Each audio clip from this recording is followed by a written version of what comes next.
Bueno, buenas tardes. Damos la bienvenida a esta nueva cátedra dedicada a la Comisión de la Verdad, la convivencia y la no repetición.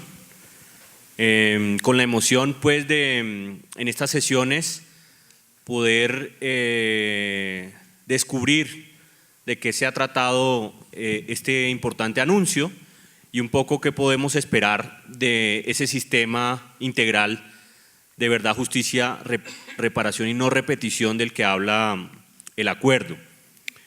Quiero solo dar un poco de información acerca de la cátedra. Esta es una cátedra básicamente presencial, pero las personas que no estén en esta ciudad, se han inscrito varias personas de otras ciudades, pueden también utilizar pues la plataforma web que tenemos nosotros, y en la sección de actualidad siempre estaremos mostrando paso a paso de qué se trata esta cátedra. Cada 15 días hasta el 2 de septiembre tendremos sesiones de la cátedra. Están todos invitados. Lo hicimos aquí en el auditorio porque más de 1000 personas se han inscrito a la cátedra, y queremos decir que aún no tenemos la plataforma de aula virtual, pero por los correos por donde recibieron todas las lecturas y las indicaciones de la cátedra, allí les pondremos un link en el que podrán ir al aula virtual y seguir paso a paso pues todas nuestras actividades. Los inscritos que participen activamente tendrán un certificado al final. Entregaremos los certificados en la semana del 6 al 12 de septiembre y por el correo cada semana de la cátedra estaremos confirmando el sitio, los invitados, y les compartiremos como esta vez algunas lecturas que tratan de contextualizar pues cada sesión de la cátedra. Los invitados principales hoy son Marco Romero, un amigo del Centro de Memoria. Él es presidente, director de CODES, y también ha hecho parte de este equipo entre la Universidad Nacional y Naciones Unidas, acompañando todos los foros de participación del proceso de paz, y ha sido pues una de las personas que ha estado más cerca de la construcción pues de estos acuerdos desde la sociedad civil. Camilo Castellanos, también un amigo del centro, un estudioso de asuntos sociales y políticos, estará con nosotros también en esta cátedra. Y solo quisiera empezar con algunas preguntas generales para animar la intervención de ustedes. Al final esperamos tener algún diálogo con las personas que están aquí presentes. Lo primero que quisiera preguntarle a los dos es, este anuncio habla del conflicto, del fin del conflicto como una oportunidad para avanzar en la realización de los derechos de las víctimas, y se centra pues en el derecho obviamente a la verdad. ¿Cómo pueden ustedes describir esta propuesta que es muy colombiana y que se da pues en estos años en donde es tan confuso la discusión alrededor de cómo saldremos del túnel? Muchos pensamos que esta es una luz que tenemos que perseguir al fin del túnel y que es una gran herramienta para ese fin del conflicto que se ve como una oportunidad. Entonces, pues le doy la palabra a Marco primero. Camilo, muchas gracias. Bueno, yo estoy muy contento de estar acá con Camilo Castellanos, Camilo Villa, y en el Centro de Memoria de Bogotá, que es el centro pionero en el país en esta tarea de construir memoria con la sociedad. Yo creo que como este no hay ningún centro en Colombia, y digamos que fue un centro pionero y abrió las puertas y sigue siendo por ahora el centro más importante para la divulgación de todos estos temas, y además un espacio, una casa donde todos sabemos que encontramos apoyo para los trabajos que adelantamos en materia de derechos humanos en este país. En segundo lugar, quisiera decir, es muy importante que una cátedra como esta tenga una convocatoria tan amplia, porque a veces en el país, en otros momentos, convocar sobre el tema de víctimas, convocar sobre el tema de paz, era algo relativamente exótico, como ajeno, contrario a la voluntad general del país, a lo que se llamaba el estado de opinión. Y el estado de opinión iba por otro lado, y pues todas estas actividades, todas esas prácticas eran satanizadas. Recuerdo que alguna vez incluso el doctor Luis Carlos Restrepo, alto comisionado para la paz, expidió una directriz en la cual se prohibía prácticamente hablar de conflicto armado, de crisis humanitaria, de derechos de víctimas, porque eso no estaba a la orden del día hace muy poco tiempo. Y esto no es solo un problema de la actitud de los gobiernos, sino también de la sociedad. A veces, en cierto modo, sin pretender responsabilizar a la sociedad de lo que hacen los que tienen el poder, en cierto modo, el poder llega hasta donde la sociedad permite, y por eso es tan importante que la sociedad sea un actor fundamental en estos temas, y para ser un sujeto, digamos, deliberante y con posibilidad de incidir, se necesita tener una buena formación, una buena información, una actitud ciudadana de responsabilidad frente a los temas, y por eso yo quiero celebrar la posibilidad de esta cátedra y la aceptación que tiene en la sociedad. En tercer lugar, quisiera decir abrir un ámbito de deliberación, de trabajo sobre la Comisión de la Verdad es muy importante, porque esta comisión va a tener unos trabajos impresionantes, unos trabajos de muy largo aliento, por un hecho pues que todos sabemos, que este es un conflicto de larga duración que ha producido más de 7 millones de víctimas. Entonces la tarea no es cualquier tarea, no es ubicar un pequeño grupo de damnificados de un conflicto, sino que es una tarea de carácter nacional que afecta a muy distintos sectores, y por eso es muy importante que, a pesar de que el acuerdo diga que la Comisión de la Verdad se implementará después de la firma del acuerdo final, que no sabemos cuándo será, la sociedad se prepare para que cuando este escenario se abra no estemos preguntando en qué consiste, sino que ya tengamos propuestas muy elaboradas desde la sociedad, desde las organizaciones de derechos humanos, desde las organizaciones de las víctimas, desde organizaciones sociales en general. Yo creo que este acuerdo es muy importante en la coyuntura por dos razones, y voy a ir a la pregunta de Camilo, perdónenme que me extienda en algunos considerandos por ser una sesión inicial. Me parece que es importante hacer algunas anotaciones, digamos, preliminares. Uno, en el contexto actual, este anuncio de la creación de una Comisión de la Verdad tiene una significación muy importante, porque es el primer acuerdo que se produce después de toda la crisis del proceso.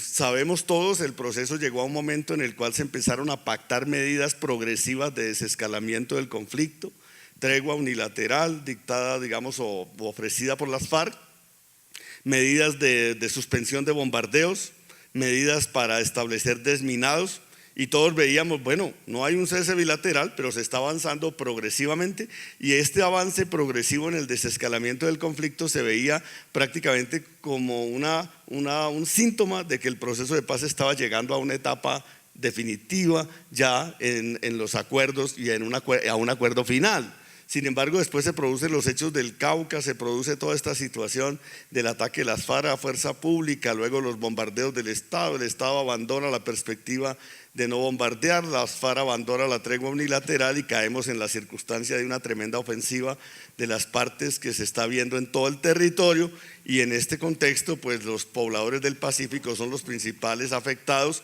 Aquí la semana pasada tuvimos una jornada de solidaridad con los pueblos del Pacífico, justamente porque es sobre estos territorios donde recae fundamentalmente las consecuencias de esta, digámoslo así, regresión que se vio en el proceso. Y por eso la pregunta que mucha gente se hace es: ¿el proceso está en una tremenda crisis? ¿Se va a agotar o va a tener la capacidad de sobreponerse a esta dinámica de hostilidades que se está viendo? Y este acuerdo sobre la Comisión de la Verdad aparece como una señal de que el proceso tiene esa capacidad, porque este es el primer acuerdo que se produce después de un año largo sin acuerdos, y el primer acuerdo que se produce después de esta crisis. Por eso me parece importante contextualizarlo en el momento para ver el valor que tiene en términos de la capacidad de recomponer el proceso, para que mantengamos una perspectiva de apoyo al proceso y no la voz de quienes simplemente cada vez que ven una crisis del proceso dicen: como en el proceso se produjeron 3 hostilidades, mejor acabarlo para que haya hostilidades en proporciones industriales como siempre se han dado. Entonces yo creo que tenemos esa responsabilidad de demandar al proceso avances, resultados, pero también de jugar como nación una puesta de fondo de terminación del conflicto, que es lo que está en juego, y saber que esa hipótesis de terminación del conflicto puede cambiar sustantivamente la sociedad, no solo en términos de los derechos de las víctimas, sino en términos de la dinámica general de funcionamiento del sistema político y de la oportunidad para que muchos temas que han sido invisibilizados y subordinados por la lógica del conflicto puedan pasar a un primer plano en una sociedad donde la normalidad sea probablemente la lucha democrática y no la normalidad de guerra y de crisis humanitaria a la que nos hemos acostumbrado desafortunadamente en Colombia. Entonces me parece que este punto es importante destacarlo por esa razón. Y lo segundo, yo creo va a haber una polémica tremenda sobre los contenidos específicos de la Comisión de la Verdad, seguramente. Ya se abrió una tremenda discusión. Dice el procurador que es una manera de negociar la verdad, la manera como se ha integrado la comisión. Y dice Antonio Caballero, es que los que quieren negociar el silencio critican la negociación de la verdad. Bueno, ahí tienen los referentes de la discusión que está planteada. Antonio Caballero dice, los que critican el proceso porque creó una comisión de la verdad, lo que quieren es que se vaya al diablo el proceso, de tal manera que ni siquiera comisión de la verdad va a haber, ni siquiera comisión de la verdad con la estructura negociada que está planteada. Y por otra parte, pues hay los que dicen que esta manera de configurar la Comisión de la Verdad tiene limitaciones, y hemos visto críticas muy diversas que probablemente ahora más adelante podamos discutir, y de hecho, como van a haber muchas sesiones para discutir estos temas, ustedes van a poder ventilar muchos de los matices que ya están planteados. Pero yo me atrevo a decir, con todas esas controversias, esta es una respuesta de la mesa de diálogo a las delegaciones de víctimas que fueron a La Habana y que pidieron la verdad ante todo, que pidieron la terminación del conflicto ante todo, pidieron que otras colombianos y colombianas en el futuro no vivan lo que han vivido las víctimas hasta el momento. Entre esos mensajes, digamos, entre tantos mensajes, estos fueron mensajes muy reiterados de las víctimas y me parece que este acuerdo es muy importante porque muestra que la mesa tiene capacidad no solo de convocar a las víctimas, como algunos han dicho, teatralmente para decir, mire, vamos a escuchar y a mostrar a las víctimas en los medios de comunicación, como se nos decía en su momento, para decir que nominalmente se están considerando las víctimas, sino que hay una primera respuesta en la creación de una comisión de la verdad. Obviamente esta es una pieza, han dicho ya las delegaciones del gobierno y de las FARC, una pieza entre otras de un sistema más complejo de justicia transicional que están diseñando, pero es una primera respuesta importante a ese reclamo de conocimiento de la verdad y de las responsabilidades que se ha planteado desde las víctimas. Y la última consideración que quiero hacer es poner en contexto esta creación de la Comisión de la Verdad. Voy a decir una frase fuerte porque hay muchos esfuerzos que se han hecho, sobre todo a nivel desde las organizaciones de víctimas, pero me parece que es bueno plantearlo así para abrir la discusión. Es la primera vez que en Colombia va a haber una Comisión de la Verdad donde las responsabilidades se asumen primero por iniciativa de quienes tienen responsabilidades, digamos, en crímenes diversos y en situaciones de victimización, los actores, digamos, del conflicto, por decirlo de esta manera, y por otro lado, donde esa verdad se discute bilateralmente. Digamos, no es difícil demostrar esta afirmación. En la historia de Colombia, ustedes saben, hemos tenido muchas guerras entre liberales y conservadores. Casi todas se saldaron por pactos de silencio. El mismo Antonio Caballero recordaba cómo cuando se acabó el Frente Nacional, se suponía que el general Rojas había dirigido una dictadura, entonces deberían haber juzgado a todos los militares que acabaron con la democracia. Pero bueno, pues sabemos que ahí había muchas cosas relativas porque los partidos tradicionales habían llevado al general Rojas al poder, y el juicio que le hicieron en el Congreso se les volvió en contra, pero allí hubo un acuerdo de no juzgar a ningún militar por ese hecho, por el gobierno de facto, ¿cierto? Y hubo acuerdos de amnistías toda la historia entre las guerras de liberales y conservadores, siempre se saldaron por vía de amnistías. Y los procesos de paz de los 90, también en cierto modo la fórmula principal fue la amnistía. Recordemos el hecho emblemático del M-19, cuando Antonio Navarro propuso que el coronel Plazas Vega tuviera un trato de amnistía también, porque pues si le daban amnistía a los señores del M-19 que habían hecho la toma del palacio, ¿por qué no a los que habían hecho la contratoma o la otra toma, la retoma del palacio desde la institucionalidad? En esa época el Estado y el mando de la fuerza pública se opuso con el argumento de que los militares no eran criminales, que los criminales eran los guerrilleros, que no había crímenes de Estado, y entonces por no reconocer crímenes de Estado dejaron al coronel Plazas Vega en la vía judicial y a varios militares en la vía judicial. Nunca se juzgó al alto mando, nunca se juzgó al presidente de la época que dijo que asumía la responsabilidad, pero sí a algunos mandos medios que seguramente tenían algunas responsabilidades, pero no las responsabilidades principales. Entonces, pero en términos generales, los procesos de los 90 se saldaron por vía de amnistías.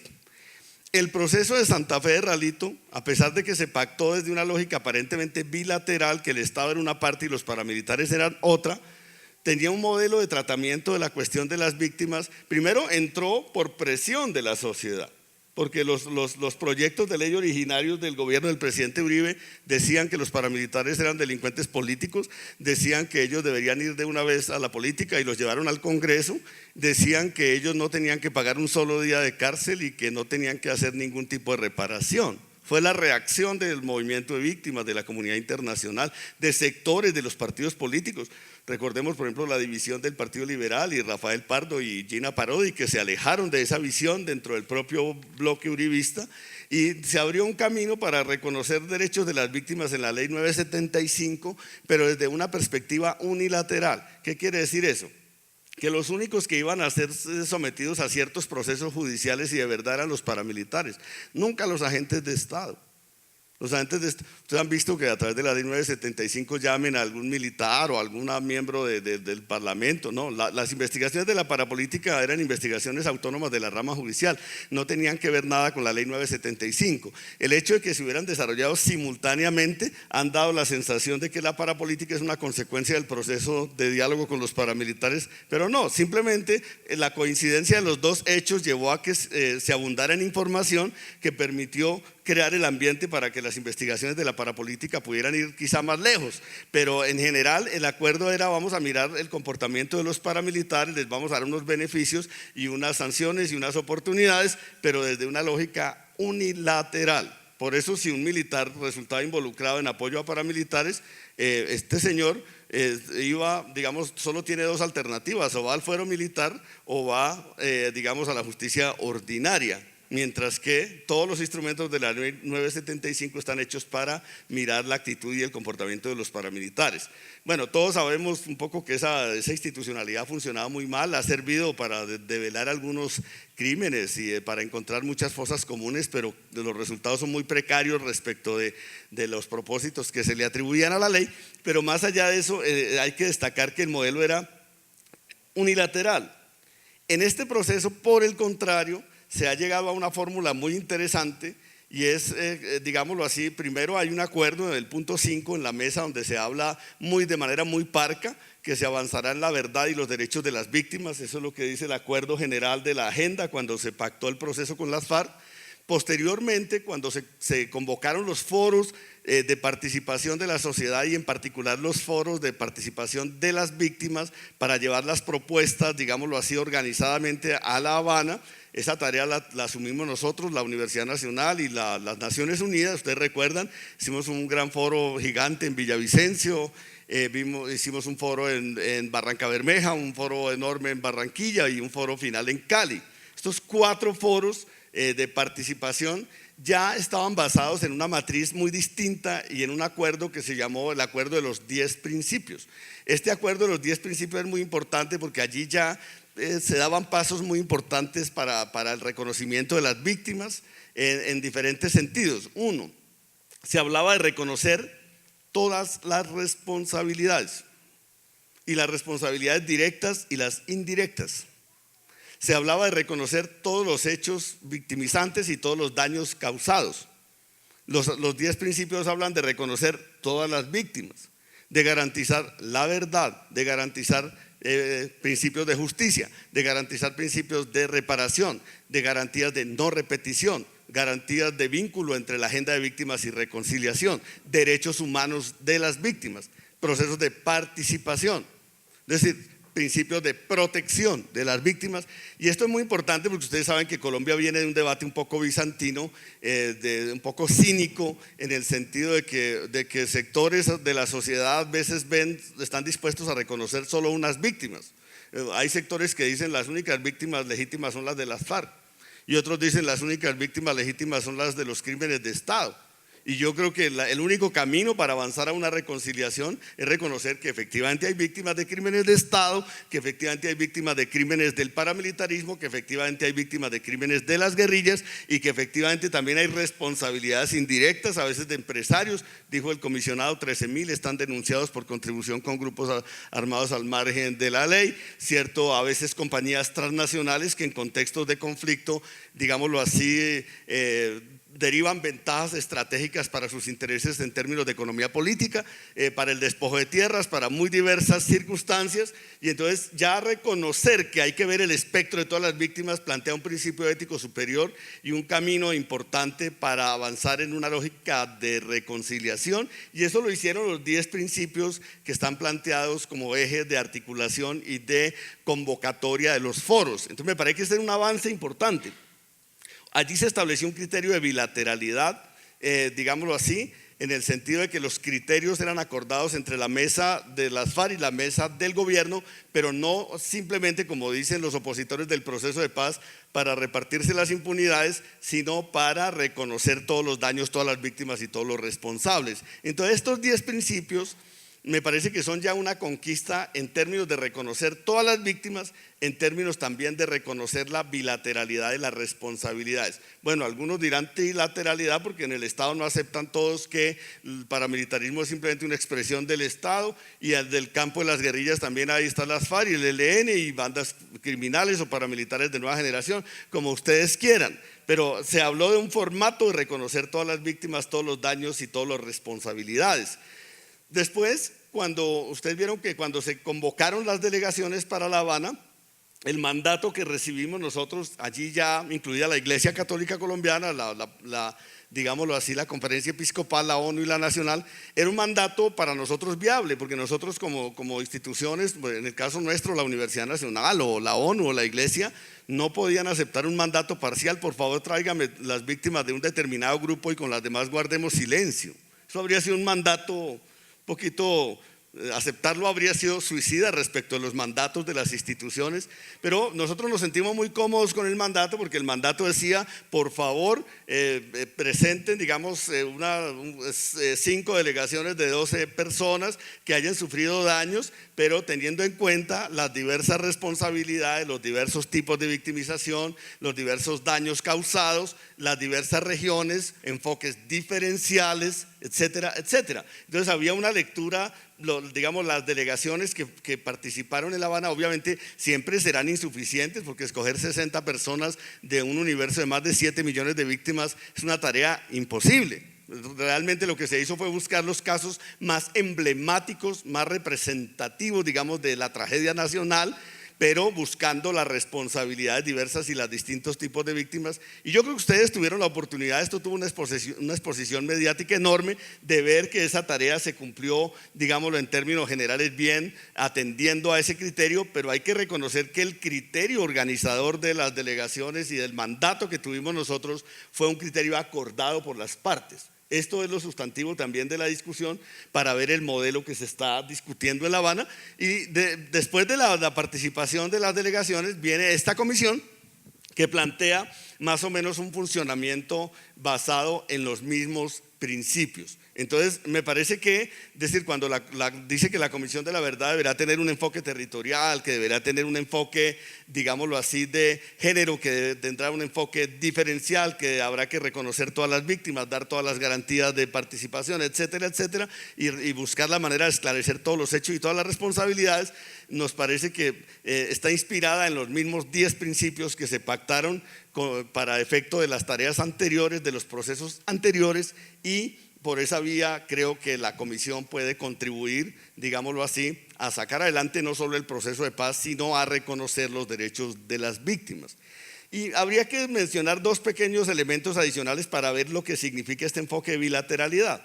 La Comisión de Esclarecimiento Histórico del Conflicto y de las Víctimas. Entonces, una comisión para mirar los 14 especialistas, que desafortunadamente solo había una mujer, María Emma Wills, pero digamos que fue criticada por algunos porque decían, bueno, ¿esta comisión para qué sirvió? Recordemos que León Valencia dijo que esta comisión no sirvió para nada porque dijo lo que ya sabía. Obvio que la comisión iba a decir lo que ya la sociedad sabía, pero lo interesante de esa comisión es que se pactó desde un modelo bilateral igualmente, y por lo tanto ustedes lo que pueden ver allí es las distintas lecturas. Siempre que hay conflictos hay distintas razones de justificación de las guerras o del uso de las armas. Entonces la guerrilla dice que tiene un proyecto revolucionario, el gobierno dice que está defendiendo la democracia y el terrorismo, y bla bla bla y bla bla bla, y todos tienen razones legítimas. Entonces la Comisión de Esclarecimiento Histórico lo que hizo fue mostrar los énfasis de lectura que hay sobre las causas que han llevado a este conflicto, y yo creo que, digamos, más allá de los énfasis de los investigadores, los y las historiadoras, que por regla general eran historiadoras quienes participaron de esta comisión, allí hay 14 trabajos, incluido el del profesor Moncayo, del profesor Pizarro. Son 14 trabajos que el país entero se tiene que leer, porque allí aparecen los principales problemas que han causado muchas de las desgracias nacionales. Algunos ponen el énfasis en la cuestión agraria, otros ponen el énfasis en la falta de Estado en los territorios, otros ponen el énfasis en que la izquierda armada tomó un camino violento, otros ponen el énfasis en la presencia de la comunidad internacional o en la injerencia internacional en el conflicto, otros miran, digamos, en general dinámicas de inequidades. Bueno, yo alguna vez le dije a algunos de los comisionados de la Comisión de Esclarecimiento Histórico, para no discutir tanto las diferencias entre uno y otro, deberíamos hacer un acuerdo. Reconozcamos todos los problemas que identificaron los 14 como problemas que esta sociedad tiene que resolver. Puede que no todos en el marco del diálogo, porque el diálogo tiene una agenda concreta y acotada, pero si estos 14 expertos y expertas hicieron un diagnóstico de grandes problemas que esta sociedad tiene, pues hay que resolver esos problemas y no decir escojamos uno de esos problemas y nos quedamos con los demás, porque la construcción de la paz implica resolver muchos de estos problemas complejos. Pero esa comisión también tuvo ese carácter bilateral, y el efecto, como lo dijo Alfredo Molano de manera muy sintética, es que cuando se convoca una comisión donde hay distintos énfasis, distintas lecturas históricas de lo que ha ocurrido en un país y en un conflicto, lo que se rompe es el monopolio de la verdad. No hay una verdad única, no existe esa cosa que llamaban los uribistas el estado de opinión. Para los uribistas, todo poder autoritario simplifica las cosas. Aquí hay una lucha entre la democracia y el terrorismo. Se acabó, y la democracia somos nosotros los de los falsos positivos, nosotros los que pues de algún modo no logramos evitar o ayudamos a que hubiera 2 millones de desplazados más. De toda esa discusión de simplificar la explicación del conflicto se ha roto con esa comisión, porque está basada en un principio de bilateralidad. Y finalmente yo quisiera decir, para esta parte introductoria, que ya se fue muy larga y cuando Camilo me mira así insistentemente es que ya me pasé el tiempo, es esto: una herramienta que ustedes podrían mirar para el trabajo de esta cátedra, es la Relatoría de Naciones Unidas y la Universidad Nacional sobre los foros de víctimas.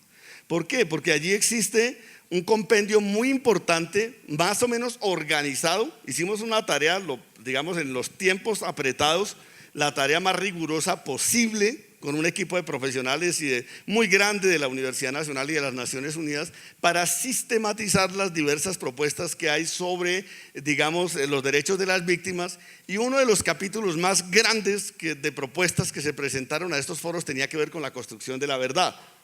Entonces ahí hay una infinidad de propuestas que permite ver cuáles son los requerimientos de la sociedad, porque una cosa es cuál es el acuerdo de las partes y otra cosa cuál es el requerimiento de la sociedad. Cuando la comisión empiece a funcionar, se van a tener que articular de distintas maneras esas dos dinámicas. Por ejemplo, para darles un ejemplo así elemental, en esos foros los militares retirados, los señores de Acore, por ejemplo, y otros sectores de la sociedad también, de distinto espectro ideológico, decían que no creían en las comisiones históricas, porque las comisiones históricas terminaban siendo políticas, y que querían verdad judicial, que solo confiaban en la verdad judicial, por decir algo. Otros decían: queremos una verdad histórica que contribuya a la reconciliación. Otros decían: no, que la comisión de la verdad, sus resultados se articulen a los procesos judiciales. Otros decían que no. Y bueno, que la composición debería incluirla, las víctimas o no debería incluirla. Entonces hay una infinidad de propuestas. Los indígenas proponen Centro de Memoria Histórica Indígena, Comisión de la Verdad Indígena. Los desplazados pidieron una comisión especial de la verdad, las mujeres, las personas de desaparición, víctimas de desaparición forzada, las víctimas en el exterior. Una diversidad de movimientos sociales ya hicieron sus planteamientos, están sistematizados en esas memorias, y creo que esas memorias vale la pena leerlas porque le dan a uno la textura de lo que la gente está demandando en la sociedad colombiana. Y creo que es bueno recordar que esas memorias existen, que esos foros existen, para que no solo tengan una utilidad en la mesa de diálogo, sino que tengan una utilidad en la deliberación pública y social, porque justamente una vez se avance en la discusión de el esclarecimiento histórico y el tema de esclarecer verdades históricas o judiciales, como sea, al final del día viene una tarea muy compleja, que es la construcción de la memoria colectiva. Y muchos, por ejemplo, en estos eventos proponían crear cátedras de la memoria, crear como estas, crear espacios, digamos, para que se pudiera desde las escuelas, desde la formación de los niños en adelante, dar una comprensión de lo que significó el conflicto en la sociedad colombiana, aunque ahí volvían a abrirse las aguas. Y entonces, por ejemplo, los señores de Acore decían: nosotros queremos que se le explique a los niños el papel que ha jugado la fuerza pública en la protección de la democracia, y los otros dicen: quiero que se le explique a los niños el papel que han tenido las resistencias sociales frente a un régimen excluyente, y los otros dicen: quiero que… Bueno, toda esa discusión tremenda que está de por medio, pero vamos a una lógica en la cual la formación de los ciudadanos, las ciudadanas de Colombia hacia adelante, una vez se logre, si logramos sacar adelante este proceso, tiene que recoger esta memoria para que la gente entienda qué ha ocurrido, como una garantía principal y fundamental de no repetición. Entonces yo diría, en este contexto, la creación de la comisión es muy importante, porque recoge esos elementos, recoge esos procesos de participación, recoge ese principio de bilateralidad y recoge esos principios de reconocimiento universal de los daños, las responsabilidades y los sectores sociales afectados, y por eso me parece que va a ser una herramienta importante. Obviamente sus resultados van a depender de lo que las organizaciones puedan hacer también, de lo que puedan demandar, de la manera como quede configurada al final del día, y del puente y el vínculo que tenga con otras herramientas del sistema de justicia transicional que aún no conocemos, que aún están por pactarse. Por ejemplo, hay muchos debates sobre reparaciones colectivas, hay debates sobre si se crean tribunales de justicia transicional o no.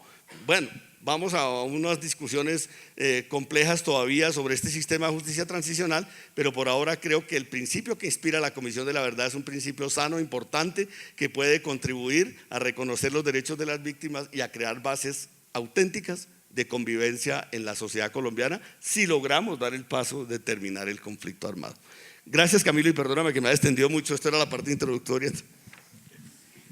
Si así fue la introductoria, bueno, ¿cómo será lo demás? Camilo, este es un país con tradición negacionista, un país que ha tenido muchas resistencias para hablar de su historia. ¿Qué significa esta Comisión de la Verdad? ¿Qué significa revisitar la historia colombiana para tratar de ponerle fin al conflicto? Bueno, muy buenas tardes. Yo quisiera, para contestar la pregunta de Camilo Villa, leerles un parrafito del comunicado 53 que en la práctica formula la creación de la Comisión para el Esclarecimiento de la Verdad, la Convivencia y la No Repetición. Dice el párrafo que quiero leerles: el fin del conflicto constituye una oportunidad única para satisfacer uno de los mayores deseos de la sociedad colombiana y de las víctimas en particular. Los puntos: que se esclarezca y conozca la verdad sobre lo ocurrido en el conflicto. Me parece que este es como el meollo del asunto. Efectivamente tenemos una tradición en la que, por la naturaleza misma del conflicto que hemos vivido, de los conflictos que hemos vivido, que han sido varios, la realidad se ha hecho opaca.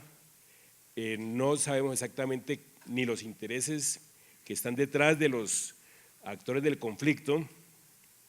Unos se niegan a otros, se desconocen, se deslegitiman mutuamente, y de otra parte pues las acciones mismas de guerra no son transparentes, de manera que muchas veces no se sabe quién exactamente hizo qué, no se sabe exactamente qué ocurrió y es una necesidad de la sociedad saber efectivamente la verdad de lo ocurrido. ¿Por qué es una necesidad de la sociedad saber qué es lo que pasó? En primer lugar, porque hemos vivido un periodo muy intenso de contradicciones que ha marcado la vida de muchas personas, de muchas regiones, que ha marcado la vida de colectivos completos, por ejemplo, los sindicatos, por ejemplo, las universidades han sido escenario de conflicto, nuestras familias han padecido el conflicto mismo, y en ese sentido, saber exactamente qué ocurrió y por qué ocurrió es un derecho de la sociedad y un derecho de las víctimas. Yo creo que en la práctica la Comisión de la Verdad va a ser como un espejo en el que nos veamos el rostro verdadero los colombianos. Entonces vamos a ver qué tan generosos hemos sido a lo largo del conflicto, qué tan altruistas, qué tan patrióticos, qué tan sociales, en el término de poner los intereses de la sociedad por encima de todo, hemos logrado ser, y al mismo tiempo cuántas perversiones ha tenido este conflicto, cuántas atrocidades, cuántas crueldades, qué tanta fue la sevicia que vivimos en este tiempo, y allí vamos a poder establecer exactamente qué somos los colombianos. Para mí esto es muy importante porque sobre esa base de la verdad va a ser posible que Colombia remonte uno de los periodos más oscuros de su historia y pueda construir sobre bases más sólidas lo que es la convivencia. Por eso la Comisión habla del esclarecimiento de la verdad, la convivencia y la no repetición. Yo quisiera, para hacer esto un poco más dialogado, plantearle a Marco una inquietud que tengo. Se dice que esa construcción de la verdad es parte esencial de la construcción de la paz. Esa articulación entre la verdad y la paz, entre el esclarecimiento de la verdad y la convivencia, ¿por qué no la ampliamos un poco más? De manera que vayamos ampliando también el contexto en el que se ubica la comisión. Gracias, Camilo. Bueno, yo creo hay que partir de una primer consideración, y es que no siempre se constituyen escenarios para reconstruir la verdad, ni la justicia, ni la reparación. Yo creo que los temas de la verdad, de la justicia, de la reparación solo se dan cuando hay negociaciones políticas, cuando hay soluciones de tipo político a los conflictos. Recordemos, por ejemplo, que el juez Baltasar Garzón fue sancionado por pretender abrir un caso de la época de la dictadura franquista en España, porque allá pues el conflicto se cerró, la transición de la dictadura se cerró sobre un pacto de silencio. O por ejemplo el fin de la Segunda Guerra Mundial, nadie enjuició a los crímenes de Estados Unidos ni de Francia ni de Inglaterra, de los aliados, pues no hubo ningún juzgamiento, hubo un juzgamiento de los vencidos. Entonces muchas veces cuando alguien gana una guerra impone un criterio, pues muchas veces la dinámica de la sociedad se va en la dirección de la hegemonía del grupo dominante y no hay manera de abrir una verdad polisémica donde cada cual pueda decir, bueno, aquí hubo historias diversas y aquí hubo verdades diversas y aquí hubo daños diversos y aquí hay responsabilidades diversas. Yo creo que solo se da en el escenario de una negociación de un conflicto y ese es un primer elemento que hay que tener en cuenta. El segundo elemento es que a veces cuando solo se atiene uno a la negociación, pues las partes negocian autoamnistías.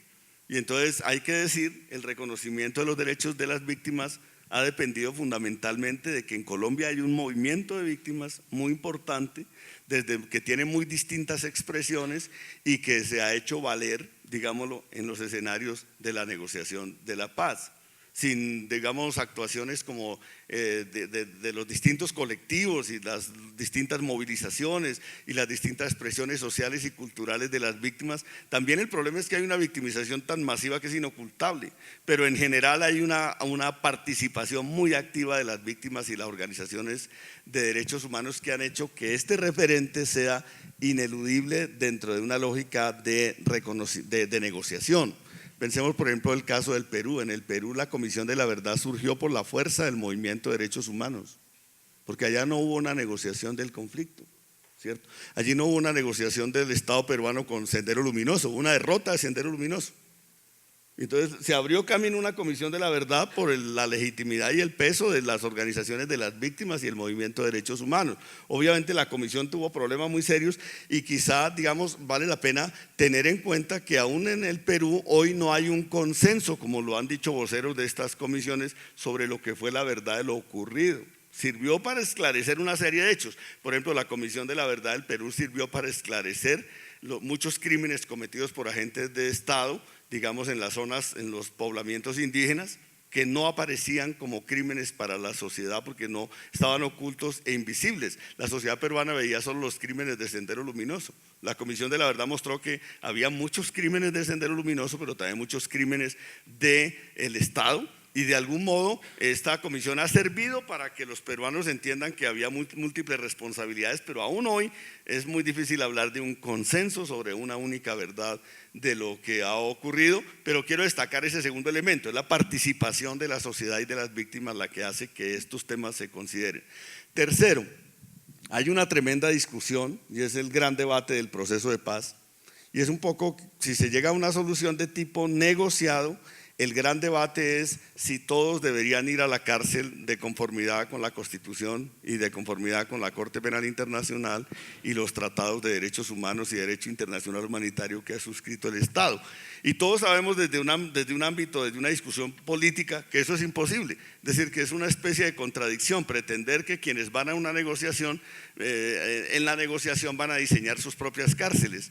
Y entonces hay una discusión sobre qué alternativa hay, y los procesos de justicia transicional han dicho, bueno, han creado caminos en el sentido de decir hay que relativizar la justicia punitiva por otro tipo de justicia, y a veces la verdad o la reparación integral, digamos, lo pueden contribuir a establecer procesos muy importantes de justicia que no es típicamente la justicia carcelaria, y esa es la gran discusión. Es decir, la gran discusión del país hoy es si hay o no hay cárcel, o si hay otra manera de entender la justicia para darle una salida a la paz, y en parte el tema de la verdad se plantea como una de las alternativas. Ahora, si no hay mecanismos para garantizar que quienes están, digámoslo así, sindicados de crímenes graves y de haber causado los daños a las víctimas, si no hay mecanismos para que ellos puedan ir a decir las verdades, pues podemos caer en una trampa. Es decir, si la verdad es puramente voluntaria, todo el mundo va a hablar de sus heroísmos durante el conflicto, y ese camino no funciona. Entonces la pregunta es, bueno, ¿cómo se logran articular estos mecanismos con otros mecanismos, a veces por ejemplo judiciales? La ley 975 tenía un mecanismo, el que no contribuya con la verdad, se lo sacan del proceso de justicia y paz, entonces va a la justicia ordinaria. Mecanismos de ese orden podrían articularse con el mecanismo de la verdad, pero la verdad, digamos, el aporte a la verdad es muy importante, porque a veces es más importante, digamos, establecer cuál fue, por ejemplo, voy a poner el ejemplo de la comunidad de paz de San José de Apartadó, que estaban por aquí el padre Alberto.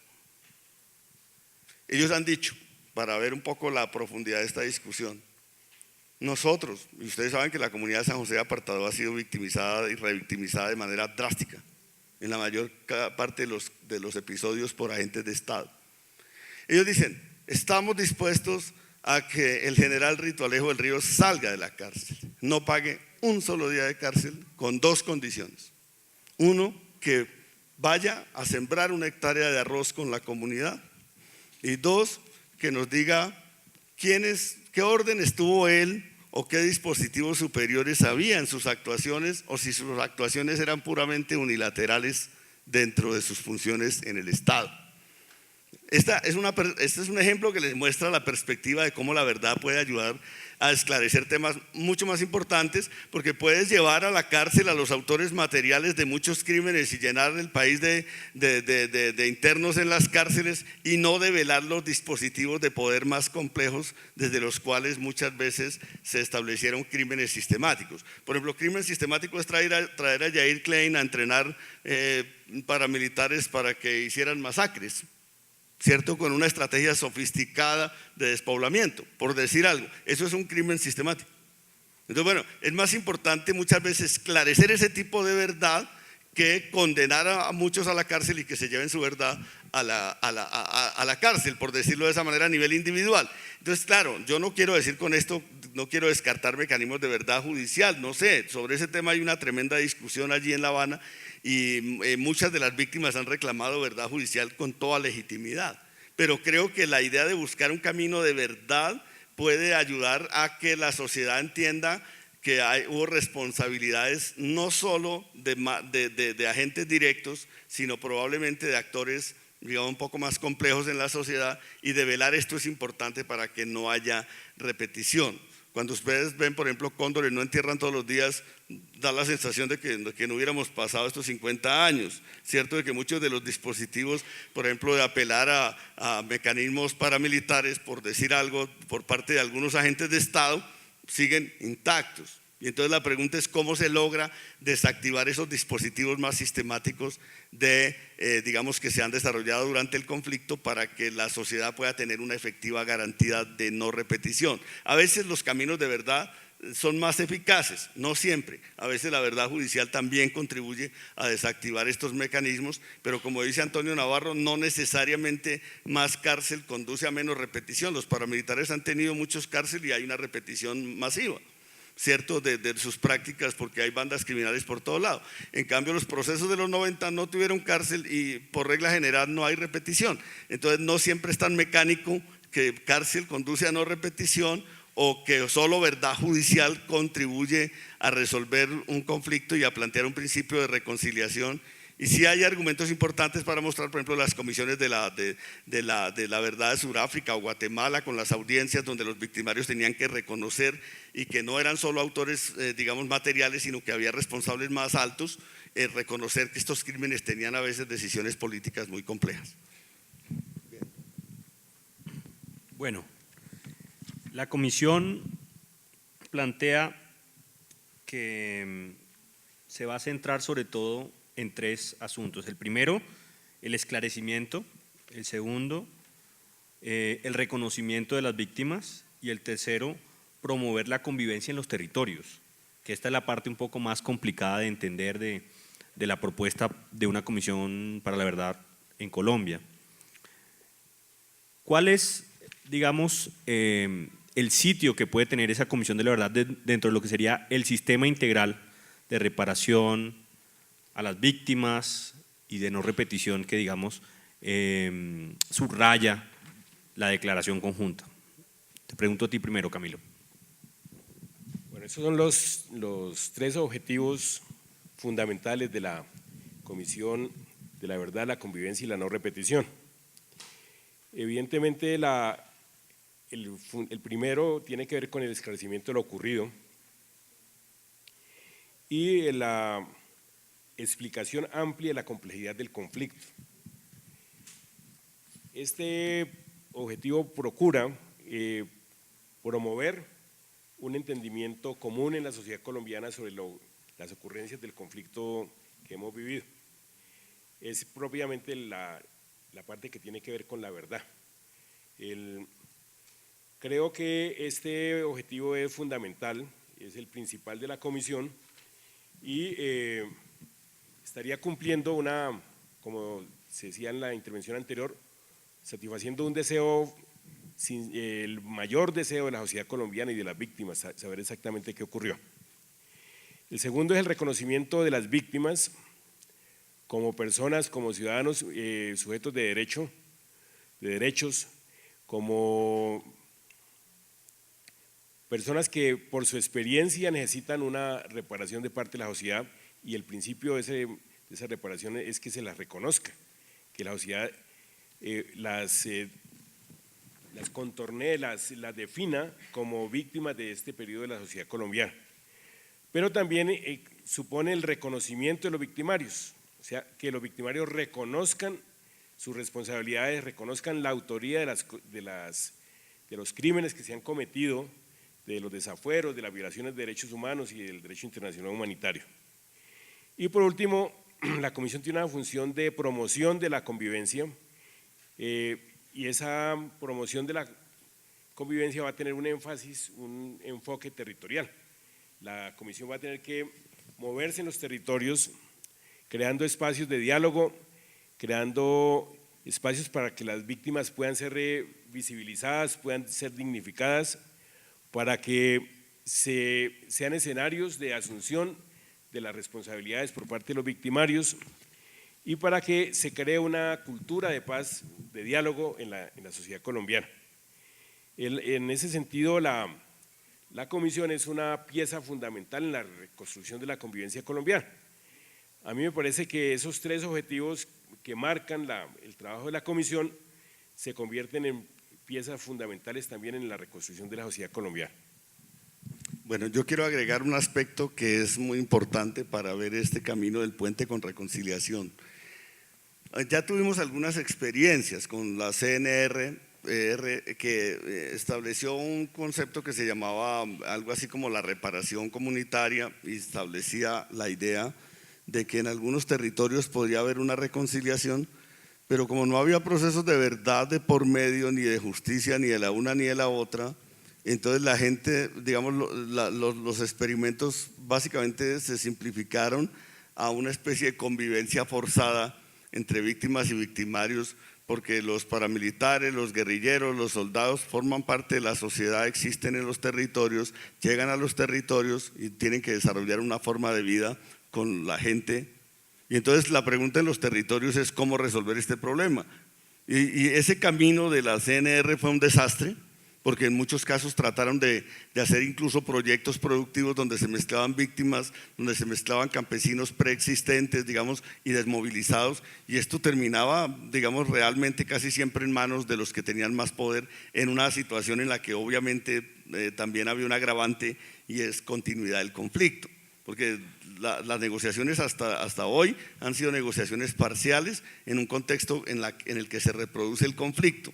Y entonces hacer la paz en medio del conflicto, por decirlo de esa manera, tiene una serie de agravantes. Ojalá que una terminación del conflicto con FARC-ELN y una solución con todo este tema de bandas criminales cree un escenario distinto para los procesos de convivencia en los territorios y obviamente es más fácil lograr procesos de reconciliación y de convivencia en los territorios sobre la base del reconocimiento de las responsabilidades de quienes han cometido crímenes. Por ejemplo, ese era uno de los problemas con la ley 975, que decían los paramilitares, está bien, los paramilitares rasos no tenían las máximas responsabilidades, pero muchos cometieron crímenes muy atroces, fueron autores materiales de crímenes muy atroces. Entonces, ¿qué le dices a la comunidad?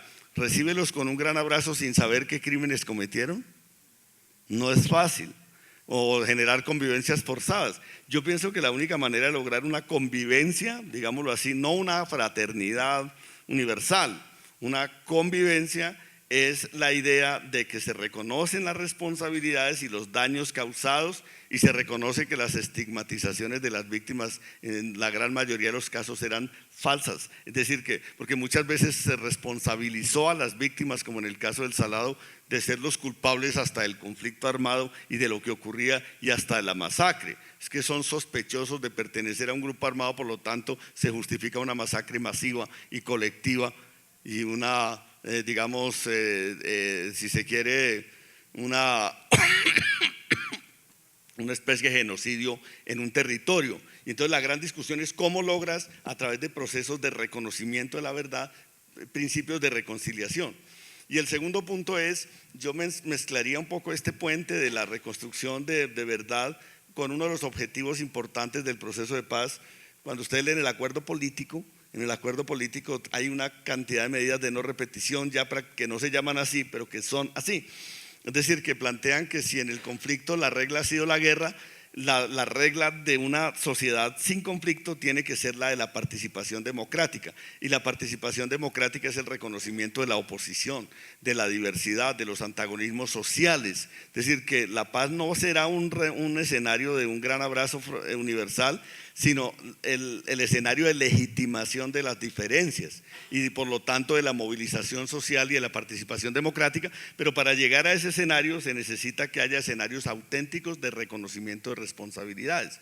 En ese sentido yo creo que la Comisión de la Verdad puede ser muy importante para generar esos espacios, pero para que la Comisión de la Verdad tenga eficacia requiere que la construcción de esas verdades desarrolle plenamente el enfoque territorial. Aquí uno de los grandes temas que está en juego y en el que les recomendaría poner un gran énfasis es cuáles son las garantías que van a tener las víctimas en todo el país para ser escuchadas, para participar en esos escenarios, para que sus verdades sean reconocidas por estas comisiones o por estas delegaciones que la comisión, que va a tener un carácter central, va a hacer hacia los territorios. Yo recuerdo que en los foros la gente reclamaba o que la Comisión de la Verdad fuera a los territorios o que se hicieran comisiones desde los territorios. Aquí se adoptó la primera opción. La comisión es una comisión central que va a los territorios, y en los territorios el ejercicio de construcción de la verdad tiene que ser auténtico para que sirva como camino de reconciliación.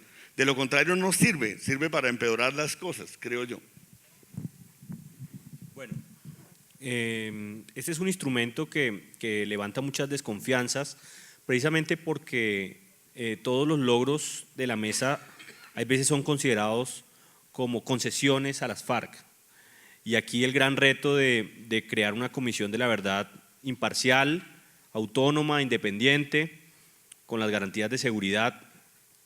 Ese diseño y esos enfoques que intentan desde un mandato bilateral crear las condiciones para que sea independiente, autónoma la comisión, generan un formato en el que debe haber una metodología de elección de los comisionados, donde el mismo Estado debe generar las condiciones para que exista un presupuesto autónomo, para que exista una garantía de movilidad, una garantía de seguridad en las regiones de la comisión y de las víctimas. Háblenos un poco de ese formato y de aquel enfoque en el que la comisión tiene que sortear pues de plano esa crítica alrededor de que es una creación pues de las FARC, y creo que ahí va otra vez el argumento de la bilateralidad. Bueno, en primer lugar habría que decir que la comisión es una creación política, digamos, es una creación en el marco de un proceso de paz, de unas negociaciones. No es un instrumento del sistema judicial, no es una instancia judicial. Su carácter extrajudicial está claramente definido en el acuerdo. En ese sentido, las personas que vayan a testimoniar a la comisión no podrán ser acusadas de falso testimonio, ni tendrán que dar su testimonio bajo juramento, ni podrán ser acusadas de que su testimonio es incompleto, y será, digamos, un insumo, un aporte para esclarecer la verdad de lo ocurrido. Ese es el carácter que tiene. Entonces la Comisión de la Verdad va a tener un carácter político y ético, digamos, ese tiene que ser su respaldo. ¿Y en qué medida se define la condición ética de la comisión?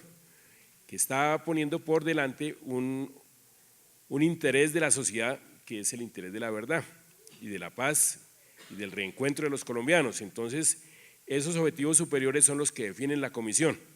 Por eso que se caracteriza la comisión como una comisión independiente de los poderes establecidos, independiente del gobierno, independiente de los poderes fácticos, hablaríamos de la insurgencia, y una comisión que tiene que ser imparcial, no tiene por qué tomar partido por cualquiera de las partes en la contienda. Yo creo que el ejercicio transparente que haga, los resultados consistentes que pueda ofrecer van a ser los que legitimen a la comisión y le quiten toda mancha, toda sombra de sospecha de ser un instrumento de una de las partes. Bueno, además yo creo que, a ver, lo que pasa es que hay argumentos que no merecen respeto y otros que sí.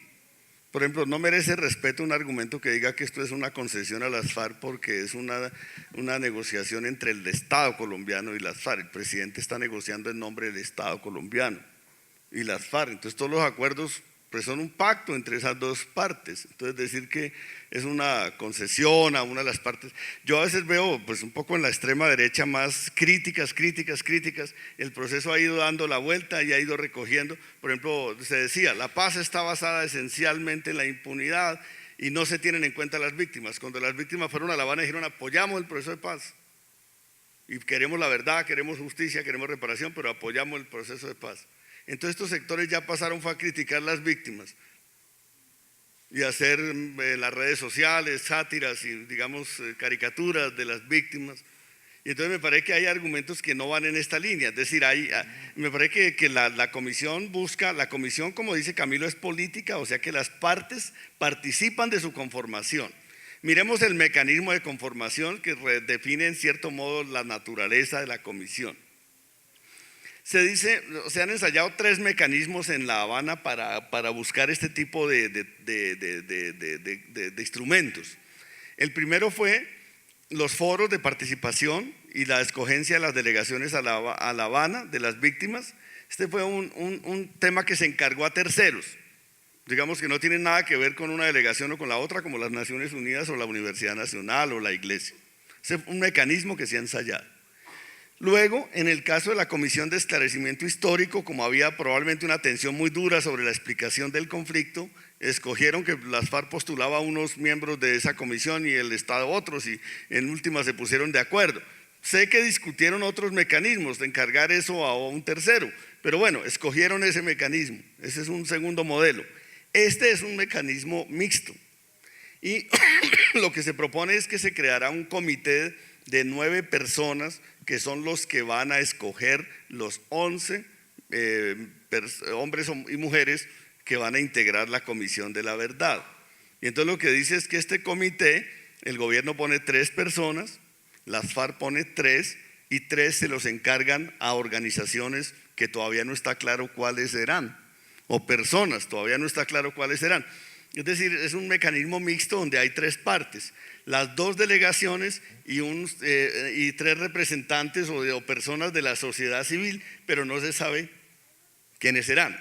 Obviamente se sabe que no serán, digamos, del resorte de las FARC, no serán del resorte del Estado. Entonces, ese grupo de 9 es el que tiene que escoger, digamos, de postulaciones que se hagan en la sociedad colombiana, estas personas, y entonces cada parte va a tener un 33%. O sea, no es una comisión hegemónica del Estado, no es una comisión hegemónica de las FARC, no es una comisión totalmente autónoma de la sociedad civil donde las partes no tengan, digamos, un involucramiento. Y la presidencia de la comisión se la reservan para un acuerdo entre el Estado y las FARC. Entonces allí hay una figura y la escogencia de cada uno de los miembros de la comisión tiene que basarse en una mayoría de 2/3, o sea que por lo menos 6 personas tienen que votar por cada uno de los comisionados. Esto no crea una fórmula, digamos, que independice la comisión de las partes. Las partes están involucradas, pero sobre un principio de bilateralidad. Pero, digamos, al crear el mecanismo de 9 le da una garantía importante de imparcialidad a esa comisión y de que los miembros de esa comisión van a ser escogidos, digamos, más hay una serie de reglas, por ejemplo, que vale la pena discutirlas más adelante. No pueden tener conflicto de interés. ¿Cómo leer eso? Por ejemplo, eso se podría leer como que no pueden ser del Estado, o sea, no pueden ser funcionarios, probablemente, o como que no pueden ser obviamente de las FARC, probablemente no pueden ser las víctimas, porque podrían, digamos, si hay un sector de víctimas secuestrados y se escoge ese grupo para ir a la comisión y entonces todo el resto de víctimas queda por fuera, entonces allí se armaría una tremenda controversia. Entonces probablemente la comisión va a tener garantías de participación de todas las víctimas, pero probablemente no van a ser las víctimas las que van a integrar la comisión. Eso toca discutirlo, eso tiene ventajas y desventajas, pero hay unas reglas, digamos, de composición de esa comisión que vale la pena observar para ver el alcance que tiene. Y bueno, volvemos a la discusión de Antonio Caballero con el procurador. Claro, es una comisión pactada donde FARC y gobierno se comprometen a aportar a la verdad, a desarrollar mecanismos de asunción de responsabilidades en los territorios y donde se invita al resto de la sociedad también a quienes tengan responsabilidades a hacerlo desde un principio de voluntariedad inicialmente. O sea, inicialmente hay un criterio de voluntariedad. No sabemos cómo lo van a enlazar con otros mecanismos, porque por ejemplo, yo voy a aventurar, pero esto es pura especulación. Es posible que otros componentes del sistema de justicia transicional sea un sistema, porque la Comisión de la Verdad no resuelve qué va a pasar con los, comillas, victimarios, digámoslo así. con los responsables de crímenes tanto de las FARC como del Estado. Eso probablemente será objeto de otro acuerdo. ¿Cómo se encadena ese acuerdo con este acuerdo? Tampoco está establecido. Y entonces me parece que ahí vienen otros elementos, pero no podemos aventurar el vínculo, pero sí son temas que se están discutiendo fuertemente. Y el otro tema es medidas de reparación colectiva a colectivos sociales, campesinos, indígenas, afrodescendientes, que es un tema fuerte que está en la mesa. Bueno, eso se puede articular a esta comisión, pero por ahora esta composición da un sentido de la naturaleza de su alcance.